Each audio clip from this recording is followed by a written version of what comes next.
Saudi club Al Hilal Brazilian super താരം Neymar ജൂനിയറെ പുറത്താക്കി. നെയ്മറുമായുള്ള കരാർ അൽ ഹിലാൽ റദ്ദാക്കി. PSG-യിൽ നിന്ന് കഴിഞ്ഞ സീസണിൽ സൗദി ക്ലബിലെത്തിയ നെയ്മർ അൽ ഹിലാൽ വിട്ട് തന്റെ ബാല്യകാല ക്ലബ്ബായ ബ്രസീലിയൻ ക്ലബ് സാന്റോസുമായി കരാറിലെത്തി.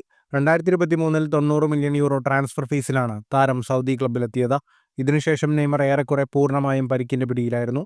അൽ ഹിലാലിനായി ആകെ 7 മത്സരങ്ങളിലാണ് നെയ്മർ കളിച്ചത്. 1 ഗോൾ നേടുകയും 3 അസിസ്റ്റുകൾ നൽകുകയും ചെയ്തു. ജനുവരിയിൽ നെയ്മറെ ലീഗിൽ രജിസ്റ്റർ ചെയ്യില്ലെന്ന് അൽ ഹിലാൽ കോച്ച് നേരത്തെ തന്നെ വ്യക്തമാക്കിയപ്പോൾ ബ്രസീലിയൻ താരത്തിന്റെ ഭാവി വ്യക്തമായിരുന്നു. സാന്റോസിനായി നെയ്മർ 225 മത്സരങ്ങൾ കളിച്ചിട്ടുണ്ട്. 136 ഗോളുകളും നേടിയിട്ടുണ്ട്. കോപ്പ ലിബർട്ടഡോറസ്, കോപ്പ ഡോ ബ്രസീൽ, കാമിയാനാറ്റോ പോളിസ്റ്റ് കിരീടങ്ങൾ സാന്റോസിനൊപ്പം സ്വന്തമാക്കി. അക്കാഡമി മുതൽ 10 വർഷം സാന്റോസിന്റെ താരമായിരുന്നു നെയ്മർ. പിന്നീട് ബാഴ്സലോണ, PSG ടീമുകൾക്കായി 32-കാരൻ ബൂട്ടണിഞ്ഞു. 2034-ലെ ഫുട്ബോൾ ലോകകപ്പിന് ആതിഥേയരാവുന്നത് സൗദി അറേബ്യയാണ്. ഇതിന്റെ ഭാഗമായി ക്രിസ്ത്യാനോ റൊണാൾഡോയ്ക്കൊപ്പം നെയ്മറെയും ലോകകപ്പിന്റെ ബ്രാൻഡ് അംബാസഡറായി ഭരണകൂടം തെരഞ്ഞെടുത്തിരുന്നു. നെയ്മർ അൽ ഹിലാൽ വിടുമ്പോൾ ഈ പദവി നഷ്ടമായേക്കും. ഫുട്ബോൾ ലോകത്തെ കൂടുതൽ വാർത്തകൾക്കും വിശേഷങ്ങൾക്കുമായി സ്പോർട്സ് കഫേ സബ്സ്ക്രൈബ് ചെയ്യുക.